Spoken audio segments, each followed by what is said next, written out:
My name is Rachel Dungan. I have been working in pharmacy for over 20 years in Ireland and started out in Trinity and went on to do hospital pharmacy masters, starting in James's and then in the Mater Hospital. And really that inspired my passion for continuing professional development. And it's been something that's been very, very part of my life for the last 20 years. Really learning, but also how can we apply it in practice to make the biggest benefit to our patients within our workplace and for our whole profession. So that's part of my reason for doing this. And so when the Institute of Pharmacy was founded, I applied to become a peer support pharmacist. There are 37 of us, and our role in the Institute is really to be, among other things, to share the concept of CPD in the Irish context with our entire profession, and also provide feedback back from the profession to inform the work of the Institute of Pharmacy. So that's the journey thus far.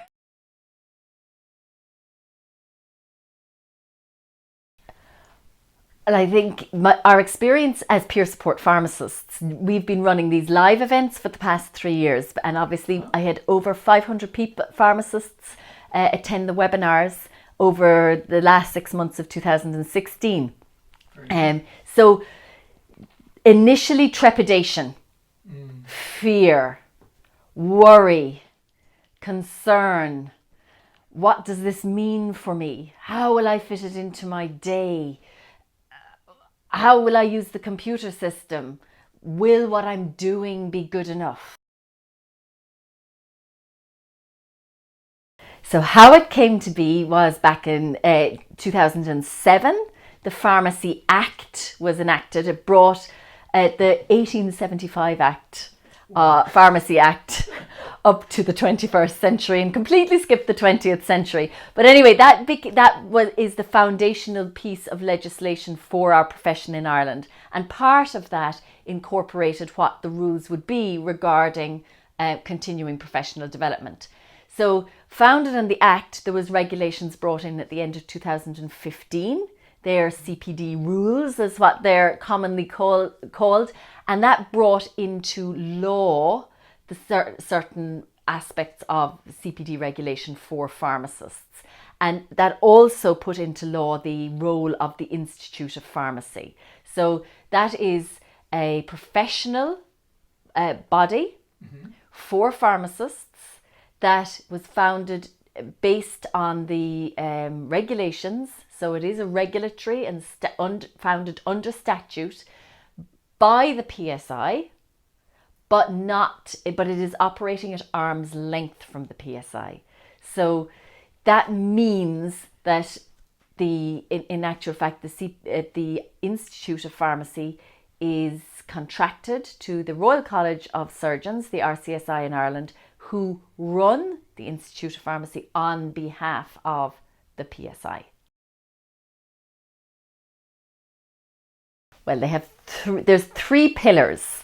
The primary, and underneath all of those pillars is really how can we as pharmacists, no matter what branch of the profession we practice in, how can we support patient safety? Remember, code of conduct, health, welfare, care and safety of our patients.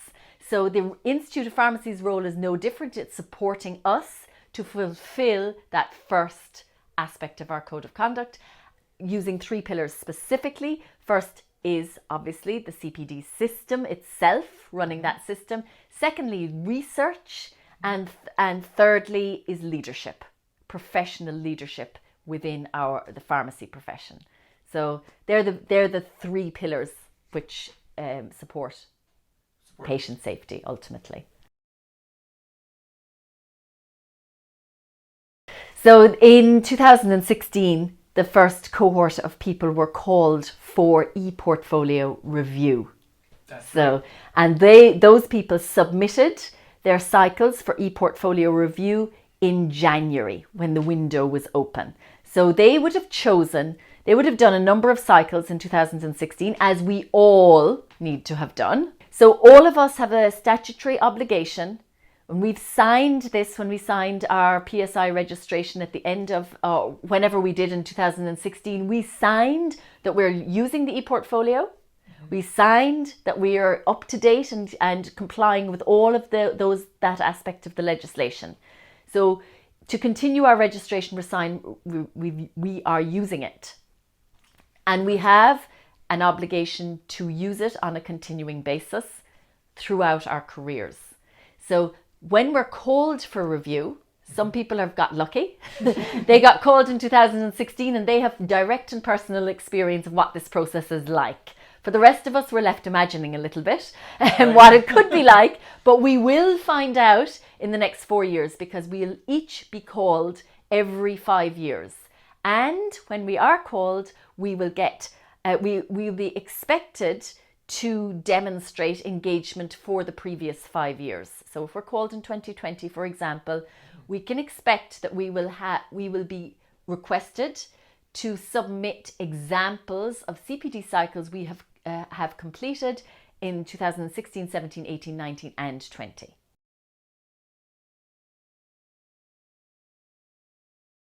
No. So and this is a really, really good thing.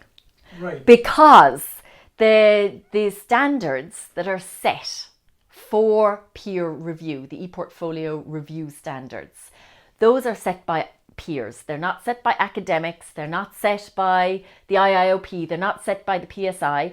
They are set by pharmacists, the length and breadth of the country, male and female, from all age ranges, from all practice areas, who have to obviously bear in mind the legal requirements, but absolutely what is practical for a pharmacist to do to demonstrate a minimum standard of engagement with CPD.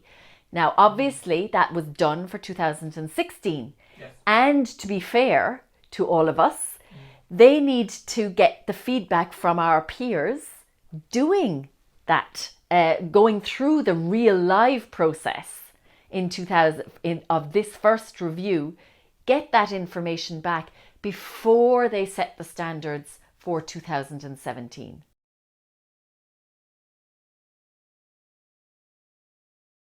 They're likely to be in July time. Now, I don't know that for sure, but if based on last year, that would be expected because the e-portfolio review process won't end until May. So here is the process. People were called for review in July 2016, invited by the PSI. Those people will then have gone through a process to make sure that they were available to be reviewed, and if they had extenuating circumstances, they could have put those extenuating circumstances to the PSI. Once the final list was clarified, the PSI gave the PSI numbers to the IIOP to handle it.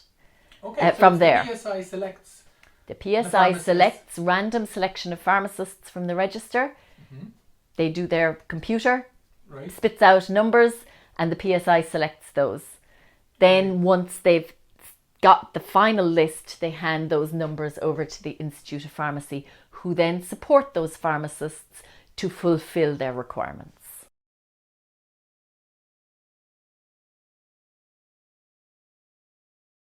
So there's two aspects to the review.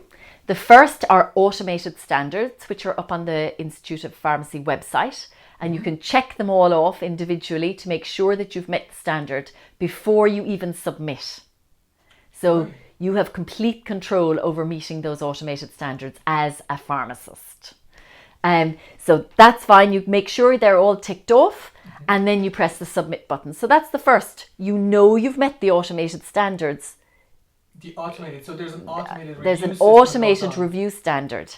So that is based on the boxes that you tick underneath each of the sections of the CPD cycles. The 5 stages of the CPD cycle are the self-appraisal stage. What do I want to learn and why? Mm-hmm. The second stage is the personal plan. How do I plan to actually learn this thing that I say I want to learn? The third is what did I actually do? So there may be the same or different based on what emerged. And I know we've had conversations in the past about, oh, I thought this project was this size, but actually when I got into it, it turned into something a lot bigger than I anticipated. Yes. Or it was a lot faster than I anticipated. So that's what you actually do. Right. The fourth stage is document what you actually learnt. Now, this is not a transcription of the PowerPoint slides that you learnt at an amazing lecture or whatever. It's just your key points. What's most important here that I have learned. In that document your learning section, you can put supporting documents in. You can just upload. If you want to upload the PowerPoint presentation, you can upload it there. You don't have to transcribe it all. All you need to do is put your 3 or 4 key points. Out of all of this, these are the nuggets. So that could be a knowledge, facts that you've learned. It could be skills that you've developed. Okay. It could be a change or shift in attitude or perception that you've see things differently now, having gone through this learning. So, or it could be a behavior that you're doing differently now. So stage 5 is evaluate the impact on practice. And this is very important. This is what's different now. Right. As a result of learning that knowledge, that skill, shifting that attitude or changing my behavior, how is that making a difference in my pharmacy practice, if at all? So sometimes the learning is, thought this would make a difference and it has and it's worse. Or it's made no difference. Or thirdly, it's made a big difference. And here is how I now engage differently with patients. And this is what a patient came back and told me. Or this is how I am now organising the dispensary as a result of that learning. And it has saved me 20 minutes of time per day, which I now use to write up my e-portfolio. That's the whole point. Why am I doing this learning? How is it making me a better pharmacist? How is it making me add additional value to the people with whom I engage? Be that my staff, be that my peers, be that my other healthcare professionals, be that patients, be that their carers. Whatever the practice is that you're in, how is it making a difference? So the automated review standards are just that. They're automated. It is a computer reading them. And what the computer is reading is how you've ticked the boxes underneath the free text boxes. Right. So in the first stage, the self-appraisal stage, there are questions underneath. How did you identify your learning need? And you tick how you identified it. Maybe it was a conversation with a pharmacist.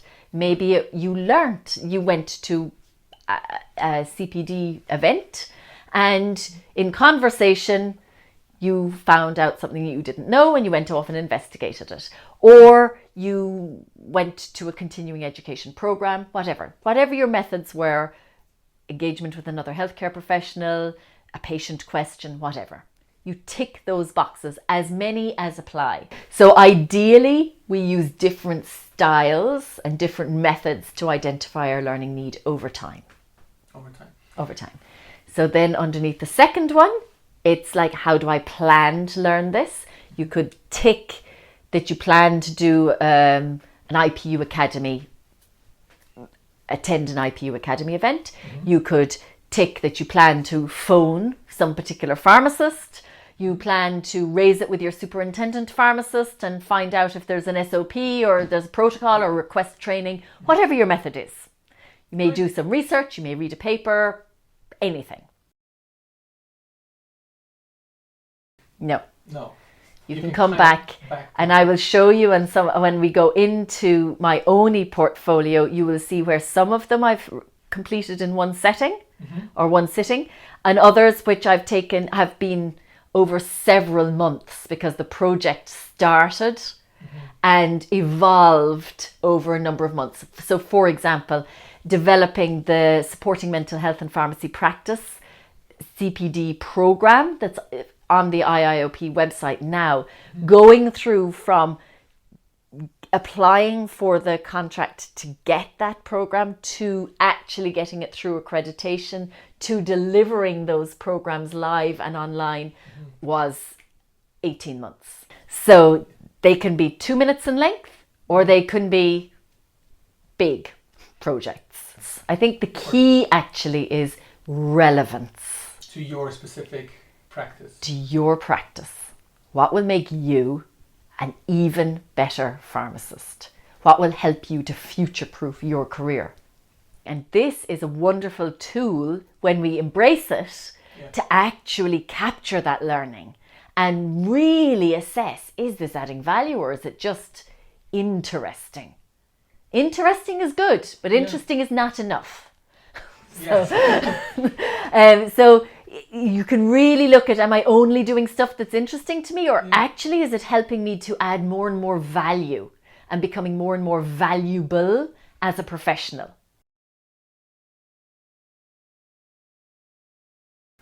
So the CPD, the e-portfolio, my understanding is that is the structure that we are going to use to record our CPD. So it's that cycle, as I said, self-appraisal, plan, action, document what you've actually learnt, and that evaluation piece. So that framework is likely to remain the same. It is in statute. We must use the e-portfolio to record it. We can't get pens and papers. We can't use other systems. We can't go off and decide in Ireland, if we're registered in Ireland, the system we must use to record our CPD is this e-portfolio. Just to come back to the boxes underneath the action phase, there's 2 questions in the action phase. What did you actually learn? What was the structure of the learning that you did? So was it accredited, structured but not accredited, or on the job? And then what resources did you actually use? Now many of those are similar to the ones listed in the planning section, but this is ticking the boxes what you actually did. Okay, now those 3 sections: accredited learning, structured learning, and on-the-job learning. It's a wonderful, wonderful gift that we have in pharmacy in Ireland to be able to have flexibility to whatever way we learn it, whether we dream it at night and we get an insight that great, you can write that up as a CPD cycle and it's valid. So the accredited learning includes learning such as the programs that are on the IIOP website. So for example, the vaccination training would be an accredited program. The supporting mental health and pharmacy practice would be an accredited program. And any of those that are there, they're accredited. But it isn't limited to what the IIOP accredits. And this is very important. Again, is this relevant for my pharmacy practice? Maybe an IIOP course is not the most relevant. Maybe one that's engaged in communication skills, or maybe you are doing, you're transitioning from being a support pharmacist to a supervising pharmacist, or maybe you're going from a supervising to a superintendent pharmacist. And in addition to the programs that are very pharmacy related to the legal requirements, etc., you want to develop your managerial skills, or you want to develop your leadership skills, or you want to develop your management skills in some way. And you decide how you're going, what will suit you best. Maybe going to a course in Dublin on one night a week will be the structure that you want, and you choose to do that with the Irish Management Institute, which, for example, would be an accredited program. Maybe you choose to do an online program. So there's a variety of different options online. The Institute of Pharmacy have online programs. The IPU Academy record their live sessions as an online version on the ipuacademy.ie. So that's another option. And then, for example, you've attended the webinars that I've done with CPD sponsored by PharmaConnex. That's right. The IPU or the Institute of Pharmacy also run webinars that are run by peer support pharmacists. I've done some in that role. Other peer support pharmacists also facilitate those. And I also run a program called LEAD, which is, again, it's a mastermind group. So we get involved in really leveraging peer learning and doing exercises. And again, that's from home. So they're in effect online workshops rather than online presentations. The benefits, obviously, are you don't need to travel. So for me, I live an hour from Cork and an hour from Waterford. To go to a live event, I'm going to be in the car an absolute minimum of 2 hours. Right. Whereas if I can do something from home, that means that I have 2 extra hours. You can do live courses, you can do online courses, you can attend recorded courses, or you can find learning in some other way. So, for example, you could attend a conference. Right. That isn't a course per se, it's live learning, it's networking. You could be attending networking meetings. You'd be a membership of a business community and learn about aspects of best practice in another business that you can transfer into your business that will support patient safety or your business development or grow your business. Absolutely. So you can use they can be pharmacy magazines, they can be other magazines. You can read articles, you can do research, you can do Google searches. You can, at all of the pharmacy magazines in Ireland, the IPU Review, the Irish Pharmacy News and the Irish Pharmacist all have articles each month that would be both business focused, non-clinical CPD focused and clinical CPD focused. So that could be a methodology. For example, I would write an article in the Irish Pharmacy News each month and they'd be focused on the business and management non-clinical core competencies.